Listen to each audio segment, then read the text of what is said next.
الحمد للہ رب العالمین حمد الشاکرین وافضل الصلاۃ واکمل السلام علی سید المرسلین نبی الحرمین امام القبلتین وسیلتنا فی الدارین صاحب کعبہ قوسین محبوب رب المشرقین والمغربین جد الحسن والحسین سیدنا و مولانا و ملجانا و مأوانا محمد وعلى آلہ و اصحابہ و علماء ملتہ و اہل سنتہ اجمعین۔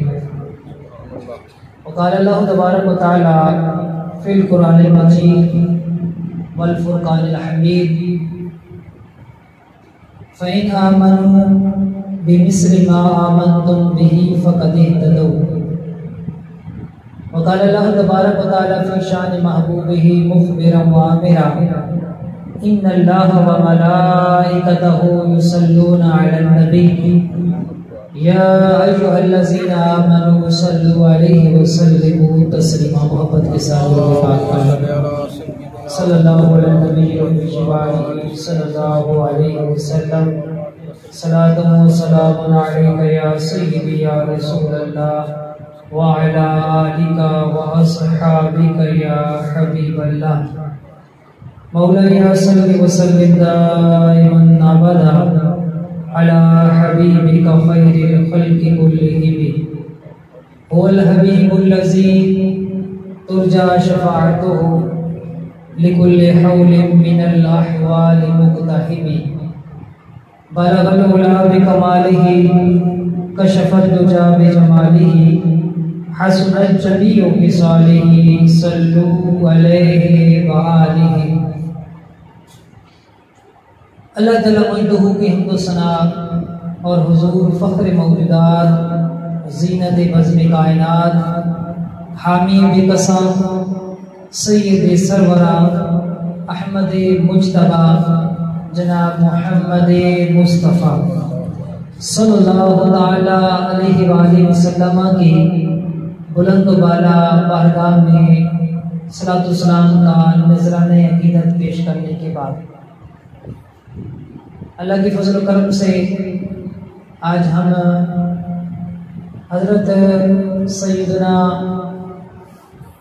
عمر فاروق اعظم رضی اللہ تعالی عنہ کا ذکر خیر کرنے اور سننے کے لیے یہاں مسجد میں اس محفل میں حاضر ہیں۔ اس محفل میں علماء بھی موجود ہیں جن میں حضرت علامہ محمد لطیف صاحب جو کہ اسی مسجد کے امام صاحب ہیں، اسی طرح علامہ نصیر الدین کمالوی صاحب اور قاری مولانا سیف الرحمن صاحب، اس کے علاوہ جملہ احباب ذی وقار احباب سنت سب کے شکر گزار ہیں کہ آپ اس محفل پاک میں تشریف لائے۔ اللہ تبارک تعالیٰ کی بارگاہ میں دعا ہے کہ اللہ تبارک تعالیٰ ہم سب کو حق سچ بیان کرنے، سننے اور اس پر عمل کرنے کی توفیق عطا فرمائے۔ اس محفل کا آغاز میں اما عائشہ صدیقہ رضی اللہ تعالی عنہا کے فرمان سے کروں گا۔ آپ فرماتی ہیں کہ زینوا مجال سلکم بذکر عمر، فرمایا کہ تم آراستہ کرو، سجایا کرو مجالسکم، اپنی مجلسوں کو، کس کے ساتھ؟ فرمایا بذکر عمر، حضرت عمر رضی اللہ تعالیٰ عنہ کے ذکر کے ساتھ۔ اب اگر کسی کے ذہن میں یہ بات ہے کہ مجلس کا تعلق کوئی ہزاروں کے مجمع کے ساتھ ہوگا تو یہ بات درست نہیں ہے۔ مجلس کا معنی ہوتا ہے بیٹھنے کی جگہ. مجلس کا معنی کیا ہوتا ہے؟ بیٹھنے کی جگہ.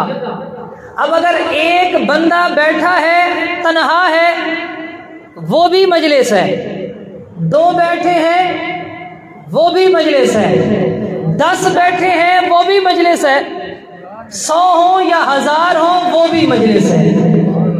تو اما عائشہ صدیقہ رضی اللہ تعالی عنہ کے اس فرمان کا مطلب یہ بنا، فرمایا اگر تم تنہا بیٹھے ہو تب بھی ذکر عمر کرو، اگر تم مسجد میں ہو تب بھی ذکر عمر کرو، اگر تم گھر میں ہو تب بھی ذکر عمر کرو، اگر تم دوستوں میں بیٹھے ہو تب بھی ذکر عمر کرو، اگر دسترخوان پر ہو تب بھی ذکر عمر کرو، اگر دکان پر ہو تب بھی ذکر عمر کرو.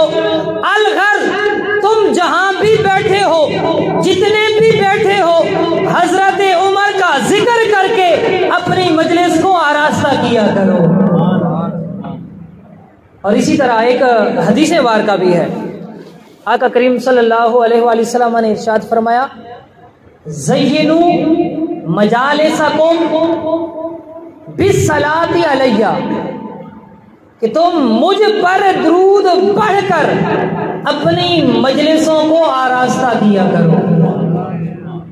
تو اب سب سے بہتر طریقہ یہ ہے جب ہم بیٹھے جہاں کہیں بھی ہوں، آقا کریم صلی اللہ علیہ وسلم کا ذکر خیر ہو، ان پر درود پاک پڑھا جائے، اور اس کے ساتھ ساتھ صحابہ اور اہل بیت اطہار کا بھی ذکر خیر کیا جائے.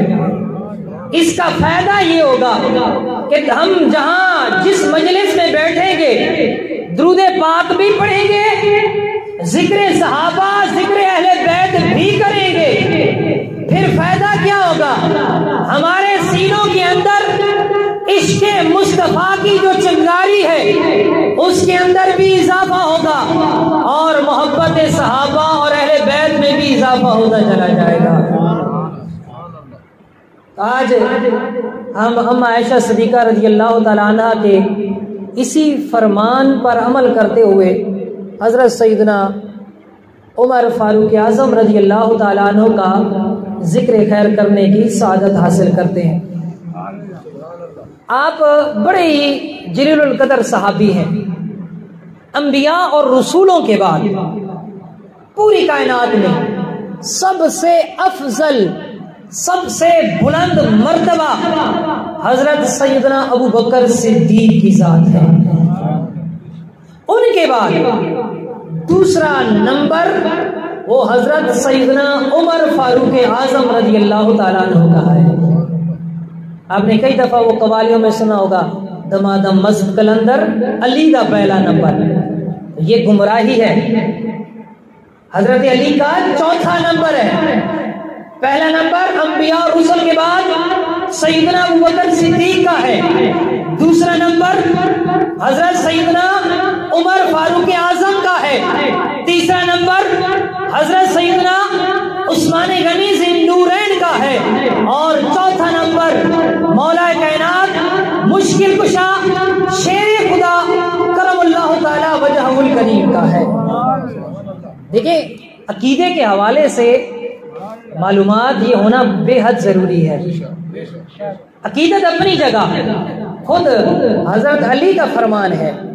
آپ فرماتے ہیں کہ اگر میں نے کسی بندے کو یہ سن لیا کہ وہ مجھے، حضرت علی فرماتے ہیں مجھے وہ حضرت ابو بکر یا حضرت عمر سے افضل کہتا ہے، فرمایا میں اسے بہتان لگانے والے کی سزا، یعنی میں اسے 80 درے ماروں گا. کتنے درے؟ 80 درے. یہ اس کی سزا ہے جو یہ کہے کہ حضرت علی حضرت ابو بکر اور حضرت عمر سے افضل ہے.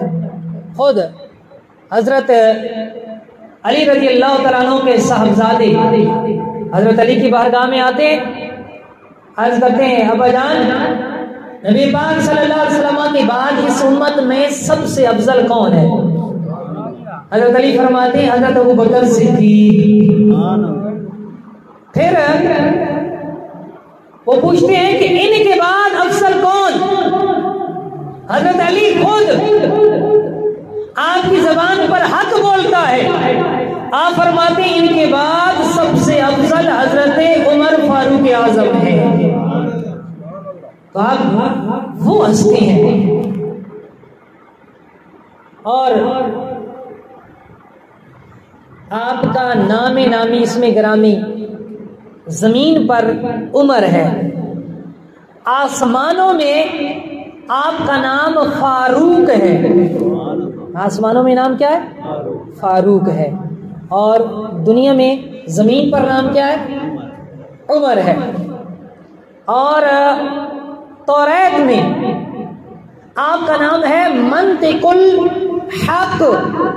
منطق الحق توریت آسمانی کتاب ہے، اس میں آپ کا نام کیا ہے؟ منطق الحق، یعنی حق اور سچ بات کہنے والے. پتہ چلا حضرت عمر کی زبان سے جو بھی نکلے گا حق اور سچ کے سوا کچھ نہیں نکلے گا. اور انجیل میں آپ کا نام ہے کافی. کیا نام ہے؟ کافی. اور فرمایا جنت کے اندر حضرت عمر کا نام سراج ہوگا. سراج کا معنی ہوتا ہے چراغ. اور حدیث مبارکہ بھی آقا کریم صلی اللہ علیہ وآلہ وسلم نے ارشاد فرمایا عمر ابن الخطاب سراج اہل الجنہ، کہ عمر بن خطاب یہ جنت والوں کے چراغ ہوں گے. اور علماء نے بڑا پیارا ایک وظیفہ بھی بتایا. فرمایا اگر کسی کو ڈر لگتا ہو نا، تنہائی میں ڈر لگتا ہو، جنات سے یا ویسے ڈر لگتا ہو، کچھ لوگ ڈرتے ہیں نا، کمزور دل والے ہوتے ہیں، تو فرمایا سینے پر ہاتھ رکھو اور چند دن 500 مرتبہ عمر ابن الخطاب سراج اہل الجنہ، عمر ابن الخطاب سراج اہل الجنہ. فرمائیے پڑھو، سینے پر پھونک مارو، چند دن یہ وظیفہ کر لو، اللہ دل سے خوف دور فرما دے گا. اب غور کریں کہ ان کی جرت اور بہادری کا عالم کیا ہوگا کہ جن کے نام کا وظیفہ کر لیا جائے اللہ دلوں سے خوف کو دور فرما دیتا ہے. تو آپ ایک روایت کے مطابق 39 مردوں کے بعد آپ نے اسلام قبول فرمایا. اس لیے آپ کو کہا جاتا ہے متمم الاربعین، یعنی 40 کا عدد پورا کرنے والے. اور چونکہ حضور علیہ الصلوۃ والسلام نے آپ کے اسلام لانے کی دعا کی تھی. حدیث مبارکہ کے الفاظ ہیں اللہم اعز الاسلام بعمر ابن الخطاب خاصتا، اے اللہ تو خاص طور پر عمر بن خطاب کے ذریعے اسلام کو عزت عطا فرما. اس کے بعد حضرت عمر آئے اور دامن محبوب سے وابستہ ہو گئے. اس لیے آپ کو مراد رسول بھی کہا جاتا ہے.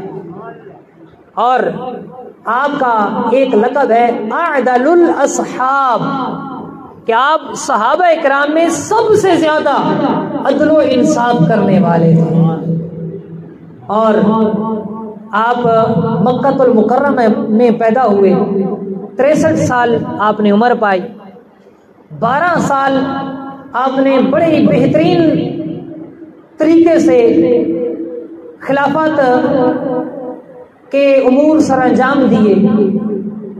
اور آپ کے دور خلافت میں اسلام کو بہت عروج نصیب ہوا.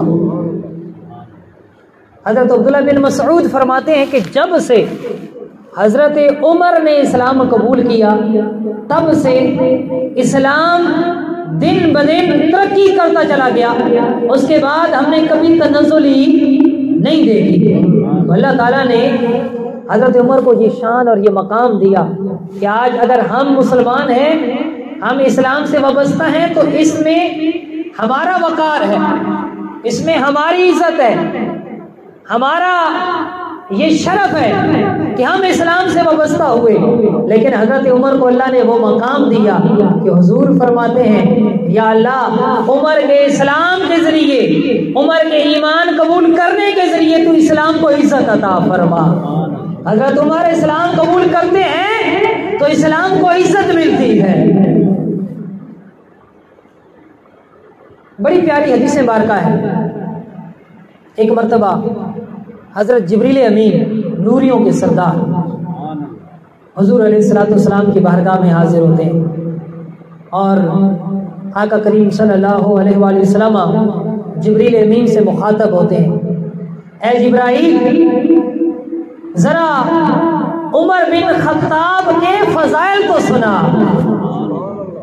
بڑی پیاری حدیث ہے۔ اب غور کریں کہ حضور علیہ الصلوۃ والسلام حضرت جبریل سے کہہ رہے ہیں، امام الانبیاء ہیں، ادھر نوریوں کے سردار ہیں، فرماتے ہیں جبرائیل ذرا عمر کے فضائل کو سنا اور عمر کا جو مقام رب کی بارگاہ میں ہے وہ مقام تو بتا۔ حضرت جبریل عرض کرتے ہیں آقا ان جلستو ما آقا اگر میں آپ کے ساتھ بیٹھ جاؤں کتنا عرصہ؟ عرض کرتے ہیں آقا اگر میں آپ کے پاس بیٹھا رہوں اتنا عرصہ کہ جتنا عرصہ حضرت نوح علیہ السلام آپ اپنی قوم میں رہے اور میں ذکر عمر کرتا رہوں، حضرت عمر کے فضائل بیان کرتا رہوں، رب کی بارگاہ میں حضرت عمر کا جو مقام ہے وہ مقام میں بیان کرتا رہوں، آقا یہ عرصہ ختم ہو جائے گا میں حضرت عمر کے فضائل بیان نہیں کر پاؤں گا۔ اللہ نعرہ خلافت، نعرہ حیدری، علماء اہل سنت زندہ باد۔ اب یہاں پر غور کرنے کا مقام ہے کہ جو فضائل بیان کرنے والے کوئی عام نہیں ہے، وہ فرشتوں کے سردار ہیں، اور فضائل سننے والے کون ہیں؟ وہ امام الانبیاء ہیں، خاتم الانبیاء ہیں۔ پتہ چلا حضرت عمر کا ذکر کرنا اور سننا یہ پیارے آقا کی سنت ہے۔ یہ خوش نصیب لوگوں کے حصے میں یہ کام آتا ہے، بد نصیب بدبختوں کے حصے میں یہ کام نہیں آتا۔ اور جبریل امین پھر کیا عرض کرتے ہیں آقا حضرت نوح علیہ السلام نے جتنا عرصہ اپنی قوم میں گزارا، کتنا عرصہ تھا؟ 1000 سال سے بھی زیادہ، 1000 سال سے بھی زیادہ عرصہ۔ جبریل امین عرض کرتے ہیں آقا 1000 سال سے بھی زیادہ عرصہ اگر میں عمر بن خطاب کے فضائل بیان کروں تو ان کے پورے فضائل بیان نہیں کر سکتا۔ یہ مقام ہے حضرت عمر بن خطاب کا۔ آپ تو آپ ہیں، اگر کوئی حضرت عمر سے محبت کرتا ہے تو حدیث میں آیا، فرمایا من احب عمر امرا قلبہ بالایمان، فرمایا جو عمر سے محبت کرے گا، سچی محبت ہوگی، اللہ اس کا دل ایمان کے نور سے بھر دے گا، اللہ اس کا دل ایمان کے نور سے بھر دے گا، اس کے دل کو منور فرما دے گا۔ صحابہ کرام حضرت عمر سے محبت بھی کرتے تھے اور اس محبت پر صحابہ کرام بڑا فخر بھی کیا کرتے تھے، بڑا ناز کیا کرتے تھے۔ حدیث مبارکہ ہے، حضرت انس بن مالک رضی اللہ تعالی عنہ اس حدیث کے راوی ہیں۔ آپ فرماتے ہیں ایک شخص آیا حضور علیہ الصلوۃ والسلام کی بارگاہ میں، اور آنے کے بعد اس نے سوال کیا، یا رسول اللہ صلی اللہ علیہ وسلم متی الساعہ، آپ بتائیں قیامت کب آئے گی؟ پتہ چلا صحابہ کا عقیدہ ہے حضور جانتے ہیں کہ قیامت کب آئے گی۔ یہ صحابہ کا عقیدہ ہے کہ حضور جانتے ہیں قیامت کب آئے گی، اور یقیناً جانتے ہیں۔ آپ نے قیامت کی ساری علامات بیان کر دی، چھوٹی علامتیں بھی بیان کی، قیامت کی بڑی بڑی نشانیاں بھی بتائیں، قیامت کس دن آئے گی وہ دن بھی بتا دیا۔ کون سا دن بتایا؟ جمعے والے دن قیامت آئے گی۔ قیامت کا مہینہ بھی بتا دیا کہ محرم الحرام میں قیامت آئے گی۔ قیامت کی تاریخ بھی بتلا دی کہ قیامت 10 محرم کو آئے گی۔ صرف قیامت کا سال نہیں بتایا کیونکہ بتانے کی اجازت نہیں تھی، یہ راز کی بات تھی، ورنہ حضور جانتے ہیں۔ وہ ایک مرتبہ حضرت جبریل امین حضور کی بارگاہ میں آئے اور ایک نوجوان کی شکل میں آئے، انہوں نے کچھ سوال کیے، آقا فلاں چیز کے بارے میں بتائیں، اخبرنی عن الاسلام، اخبرنی عن الایمان، اخبرنی عن الاحسان، آپ ایمان کے بارے میں بتائیں، آپ احسان کے بارے میں بتائیں، آپ اسلام کے بارے میں بتائیں، اور پھر سوال کرتے ہیں کہ آقا آپ بتائیں قیامت کے بارے میں کہ قیامت کب آئے گی۔ جبریل امین انسانی شکل میں ہے، آقا سے پوچھتے ہیں، صحیح مسلم شریف کی یہ روایت ہے، آقا بتائیں قیامت کب آئے گی۔ آقا علیہ الصلوۃ والسلام نے وہاں پر واضح طور پر فرمایا، آپ نے یہ نہیں فرمایا مجھے نہیں پتا قیامت کب آئے گی، آپ نے یہ نہیں فرمایا، آپ نے فرمایا مل مسعول عنہا بعلم من السائل، آپ نے فرمایا کہ جس سے سوال کیا جا رہا ہے نا، یعنی میں سوال کرنے والے کے مقابلے میں قیامت کے بارے میں زیادہ نہیں جانتا، قیامت کا ایک سن رہ گیا ہے، صرف سال میں نے نہیں بتایا۔ اے جبریل تو بھی جانتا ہے کس سال قیامت آئے گی، میں بھی جانتا ہوں کس سال قیامت آئے گی، یہ راز کی بات ہے، اس پر پردہ رہنے دیں۔ پھر آقا کریم علیہ الصلوۃ والسلام نے قیامت کی علامات بتائیں، تو وہ صحابی رسول آئے، انہوں نے عرض کی آقا متسا بتائیں قیامت کب آئے گی، تو آقا کریم صلی اللہ علیہ وسلم نے اس سوال کا جواب دینے کے بجائے آپ نے فرمایا ماذا اعددت لها، قیامت کے بارے میں پوچھنے والے کیا تو نے قیامت کے لیے تیاری بھی کی ہے، قیامت کے لیے تیاری بھی کی ہے۔ تو صحابہ تھے، صحابہ نمازیں بھی پڑھتے تھے، روزے بھی رکھتے تھے، حج و عمرہ بھی کرتے تھے، صدقہ و خیرات بھی کرتے تھے، نوافل بھی پڑھتے تھے، بڑی بڑی عبادات کرتے تھے، لیکن صحابی رسول ہیں وہ عاجزی کرتے ہیں، عرض کرتے ہیں کہ لا شیء، صحابی وہ مقام کہ بڑے سے بڑا غوث بھی کسی صحابی کے مقام کو نہیں پا سکتا، وہ صحابی عرض کرتے ہیں کہ لا شیء، میرے پاس تو کچھ بھی نہیں ہے یا رسول اللہ، میرے پاس کچھ نہیں ہے، اگرچہ نمازیں پڑھتا ہوں، روزے رکھتا ہوں، میں صدقہ و خیرات کرتا ہوں، عبادات کرتا ہوں، ذکر و اذکار کرتا ہوں، لیکن آقا مجھے اپنی عبادات پر کوئی اعتماد اور بھروسہ نہیں ہے، اللہ کی مرضی چاہے تو قبول کرے چاہے تو رد کر دے، لیکن آقا میرے دامن میں میرے پاس ایک عمل ایسا ہے جس پر مجھے ناز ہے اور جس پر مجھے پورا پورا بھروسہ ہے، آقا انی احب اللہ ورسولہ، آقا میں اللہ سے بھی محبت کرتا ہوں اور اللہ کے رسول سے بھی محبت کرتا ہوں، میرے پاس میرے دامن میں فقط یہ ایک عمل ہے۔ آقا کریم صلی اللہ علیہ وسلم نے فرمایا اے نوجوان اگر بات ایسی ہے تو سن، انت مع من احببتا، پھر قیامت والے دن تو جس سے محبت کرتا ہے اس کے ساتھ ہوگا۔ حضرت انس بن مالک فرماتے ہیں کہ جب حضور علیہ الصلوۃ والسلام نے اس نوجوان کو خوشخبری سنائی نا، تو فرمایا اس خوشخبری سے جتنی خوشی ہمیں ہوئی اتنی خوشی ہمیں کسی اور بات سے نہ ہوئی۔ پھر اس کے بعد آپ بڑی پیاری بات کہتے ہیں، آپ فرماتے ہیں کہ فانا احب النبی و ابا بکر و عمر، آپ فرماتے ہیں کہ بے شک میں اور ہم سب صحابہ نبی پاک سے بھی محبت کرتے ہیں، حضرت ابو بکر سے بھی محبت کرتے ہیں، حضرت عمر سے بھی محبت کرتے ہیں، اگرچہ ہماری نیکیاں امام الانبیاء کے برابر نہیں ہو سکتی، حضرت ابو بکر بھی نیکیوں میں ہم سے سبقت لے گئے، حضرت عمر جیسی نیکیاں بھی ہم نہیں کر سکے، ان جیسے اعمال بھی ہمارے پاس نہیں ہے، لیکن ہم ان تینوں ہستیوں سے محبت کرتے ہیں، تو ہمیں رب کی رحمت سے یہ امید ہے کہ قیامت والے دن ہم ان ہستیوں کے ساتھ ہوں گے۔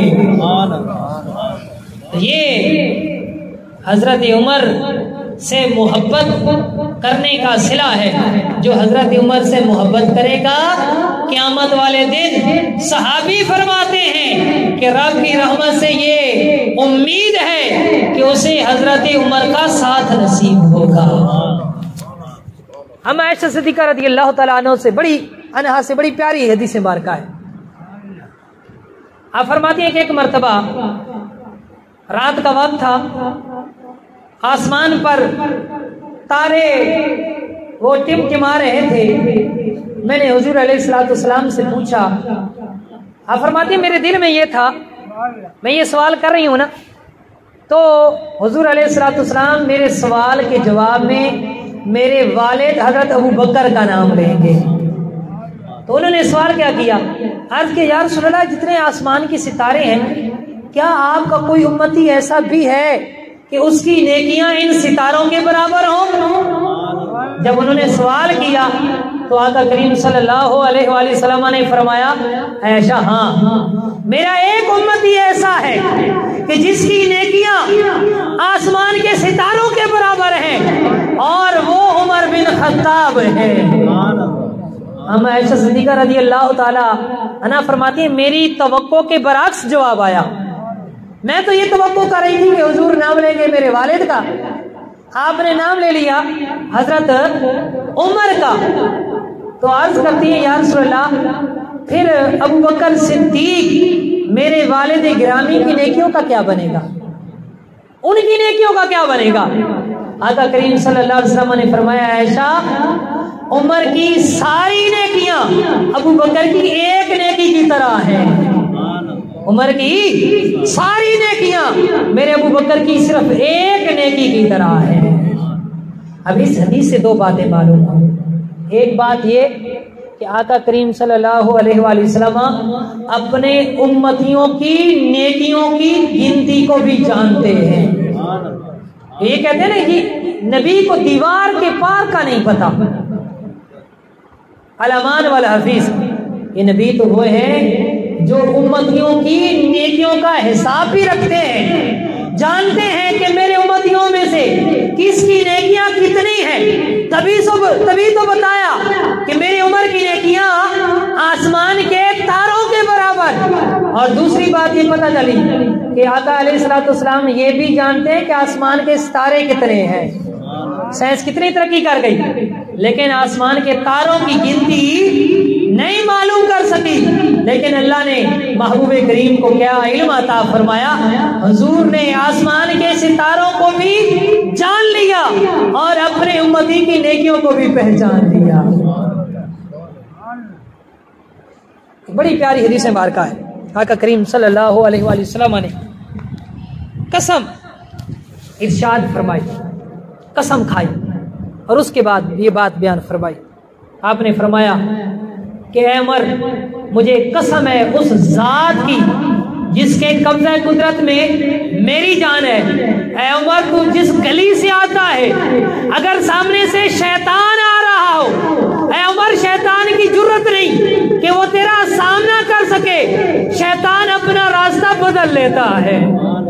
اور ایک اچھا شیطان راستہ کیوں بدلتا ہے؟ خود ایک دوسری حدیث میں بیان فرما دیا، فرمایا عمر شیطان تجھ سے بڑا ڈرتا ہے، شیطان تجھ سے بڑا ڈرتا ہے۔ تبھی جب عمر آئے شیطان اپنا راستہ بدل لیتا ہے۔ اور ایک روایت میں یہاں تک فرمایا کہ جنات میں سے جو شریر جنات ہیں اور انسانوں میں سے جو شریر انسان ہیں، جو شیطان قسم کے انسان ہیں، فرمایا عمر وہ تم سے خوف زدہ ہو جاتے ہیں، مرعوب ہو جاتے ہیں، اور شیطان منہ کے بل تیرے سامنے جھک جاتا ہے۔ اللہ نے حضرت عمر کو وہ رعب عطا فرمایا، وہ دبدبہ عطا فرمایا کہ شیطان دم دبا کر بھاگ جاتا ہے۔ حضرت عمر کا نام لیا جائے شیطان بھاگ جاتا ہے۔ تبھی علماء کہتے ہیں کہ اگر کسی کو احتلام ہوتا ہو، کسی کو احتلام کثرت سے ہوتا ہو، اپنے سینے پر رات سونے سے پہلے عمر لکھ لے، اسے احتلام نہیں ہوگا۔ اس کی وجہ کیا ہے؟ وجہ یہ ہے کہ احتلام ہوتا ہے شیطان کے عمل دخل سے، شیطان کی وجہ سے ہوتا ہے نا، کہ شیطانی خیالات آتے ہیں خواب میں اور بندے کو احتلام ہو جاتا ہے، غسل فرض ہو جاتا ہے۔ تو حضرت عمر کا نام لکھ لیں سینے پر، صبح اٹھیں گے کبھی بھی احتلام نہیں ہوگا۔ کثرت احتلام سے بچنا چاہتے ہیں تو علماء نے فرمایا کہ یہ نسخہ اپنا لیں۔ وجہ کیا ہے کہ شیطان کے شر سے محفوظ ہو جائیں گے۔ اسی طرح ایک اور حدیث مبارکہ ہے، آقا کریم صلی اللہ تعالی علیہ وآلہ وسلم نے حضرت عمر رضی اللہ تعالی عنہ کے حوالے سے ارشاد فرمایا کہ ایک صحابی رسول کے بارے میں پہلے خبر دی کہ ابھی جو صحابی آئیں گے نا وہ جنتی ہوں گے، ابھی جو صحابی آئیں گے جنتی ہوں گے۔ صحابہ کرام فرماتے ہیں ہمیں انتظار تھا کہ کون سے صحابی آتے ہیں، اتنے میں حضرت ابو بکر صدیق تشریف لے آئے۔ پھر فرمایا صحابہ بھی ایک اور صحابی آنے والے ہیں، وہ بھی جنتی ہوں گے۔ صحابہ فرماتے ہیں تھوڑی دیر گزری تو حضرت عمر تشریف لے آئے۔ یہ وہ خوش نصیب صحابہ ہیں کہ حالت حیات میں آقا کریم صلی اللہ علیہ وسلم نے بنفس نفیس خود اپنی زبان اقدس کے ساتھ انہیں جنت کی بشارت عطا فرمائی۔ ایک بڑی پیاری حدیث مبارکہ ذہن میں آ گئی، صحیح بخاری شریف کی حدیث ہے، صحیح بخاری شریف کی حدیث۔ ایک مرتبہ حضور علیہ الصلوۃ والسلام آپ احد پہاڑ پر تشریف لے گئے، آپ کے ساتھ حضرت ابو بکر صدیق بھی ہیں، حضرت عمر بھی ہیں اور حضرت عثمان غنی ذی النورین بھی ہیں۔ اور احد پہاڑ جو تھا نا وہ آقا کریم صلی اللہ علیہ وسلم سے بڑی محبت کرتا تھا، اور خود بخاری شریف کی حدیث ہے، الفاظ ہیں کہ احد پہاڑ ہم سے محبت کرتا ہے اور ہم احد پہاڑ سے محبت کرتے ہیں، اور احد پہاڑ جنتی پہاڑ ہے۔ قربان تو آقا کریم صلی اللہ علیہ وسلم پر کہ اگر ایک پہاڑ، ایک پتھر وہ میرے آقا سے محبت کرے، آقا اس کی محبت کو بھی رائے گاں نہیں جانے دیتے، بلکہ آقا اسے بھی جنتی بنا دیتے ہیں۔ بلکہ وہ کھجور کا تنا، خشک تنا جو آقا کے فراق میں رویا تھا، آقا علیہ الصلوۃ والسلام مسجد نبوی میں خشک تنا تھا، اسے ٹیک لگا کر آپ خطبہ دیا کرتے تھے۔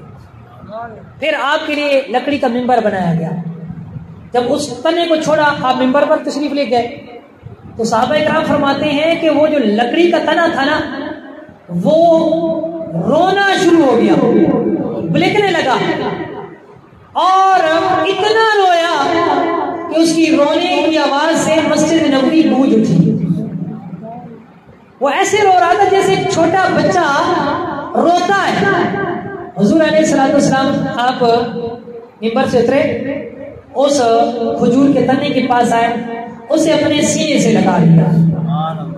صحابہ کرام فرماتے ہیں جب آقا نے سینے سے لگایا نا تو اس نے تنے نے ہچکیاں لینا شروع کر دی، جیسے ایک بچہ ہے نا رو رہا ہو، رونے کے بعد جب آپ چپ کروائیں سینے سے لگائیں تو وہ ہچکیاں لیتا ہے، ہچکیاں لیتے لیتے خاموش ہو جاتا ہے۔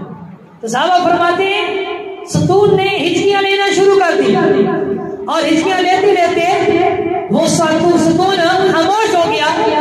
پھر آقا نے اس ستون کو اختیار دیا، فرمایا اگر تم چاہو تو میں رب سے دعا کروں گا، تم خشک تنے ہو، اللہ تمہیں سر سبز کر دے گا، تیرے اوپر پھل لگیں گے، لوگ تیرا پھل کھائیں گے، اور اگر تم چاہے تو تجھے جنت میں لگا دیا جائے گا۔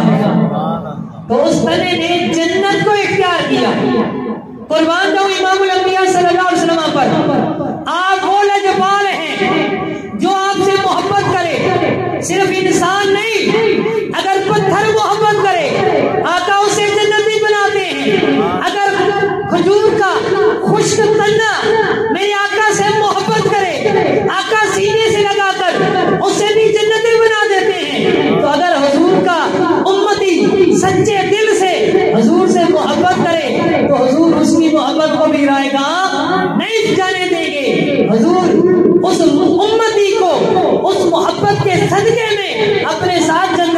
جائیں گے۔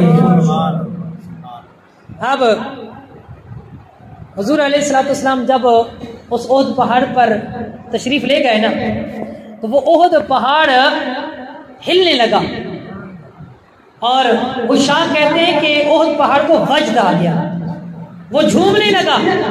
آقا کریم صلی اللہ علیہ وسلم نے احد پہاڑ کو پاؤں کی ٹھوکر ماری اور فرمایا اے احد پہاڑ تو ٹھہر جا، تجھے خبر نہیں، تجھے خبر نہیں، تیرے اوپر ایک نبی، ایک صدیق اور 2 شہید ہیں۔ اب غور کرنا ہے الفاظ پہ، فرمایا تیرے اوپر ایک نبی ہے، ایک صدیق ہے، جن کی صداقت کی گواہی خود امام الانبیاء نے۔ کیا ان کی صداقت میں کوئی شک آ سکتا ہے؟ نہیں آ سکتا۔ پتہ چلا جو بے ایمان حضرت ابوبکر صدیق پر اعتراض کرتے ہیں نا کہ وہ جی انہوں نے باغ فتح جو حضرت فاطمہ تو زہرا کا حق تھا انہیں حق نہیں دیا، ان کا حق مار لیا، تو وہ جھوٹے بے ایمان ہیں، حضور کا فرمان سچا ہے۔ آپ نے فرمایا یہ صدیق ہیں۔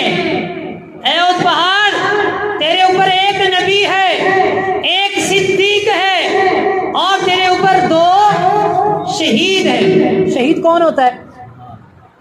جو راہ خدا میں ایمان کی حالت میں، ایمان شرط ہے، اگر کوئی کافر جنگ کرتے ہوئے مر جائے وہ تو مردود ہے، وہ تو شہید نہیں ہے۔ بخاری شریف کے الفاظ ہیں، آقا نے فرمایا شہیدان تیرے اوپر 2 شہید ہیں۔ شہید وہ ہوتا ہے حالت ایمان میں اللہ کی راہ میں اپنی جان قربان کر دے۔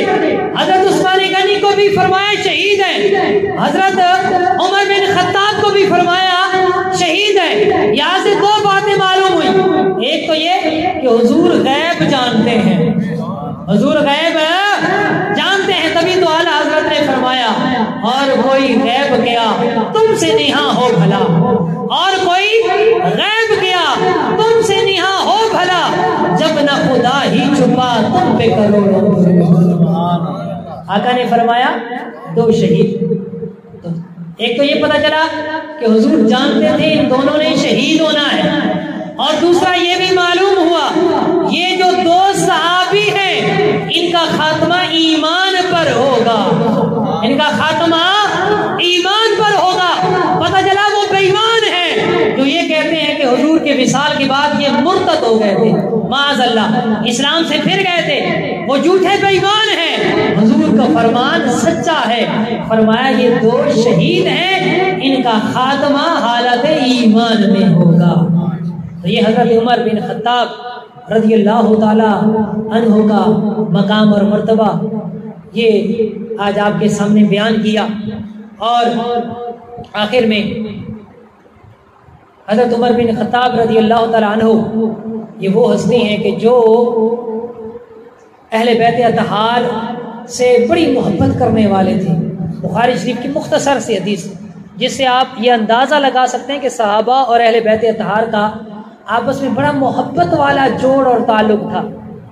وہ عرض کرتے ہیں یا اللہ، حضرت عمر بن خطاب قحط سالی ہے، بارش نہیں ہو رہی، عرض کرتے ہیں حضرت عمر بن خطاب کہ یا اللہ ہم پہلے تیرے نبی کا وسیلہ تیری بارگاہ میں پیش کرتے تھے۔ شروع میں نے جو آیت پڑھی نا، اس آیت کا مفہوم یہ ہے کہ جس کا ایمان اور عقیدہ صحابہ کے ایمان اور عقیدے کی طرح ہے وہ ہدایت یافتہ ہے، جس کا عقیدہ صحابہ کے عقیدے کی طرح ہے وہ ہدایت یافتہ ہے۔ اب دیکھیں صحابہ کا عقیدہ کیا ہے۔ حضرت عمر کہتے ہیں کہ یا اللہ ہم، پتہ چلا خالی عمر کا یہ عقیدہ نہیں ہے، سارے صحابہ کا عقیدہ ہے۔ عرض کرتے ہیں یا اللہ ہم تیری بارگاہ میں تیرے محبوب کا وسیلہ پیش کرتے تھے اور تو وسیلے کو رد نہیں کرتا تھا، تو بارش نازل فرما دیتا تھا۔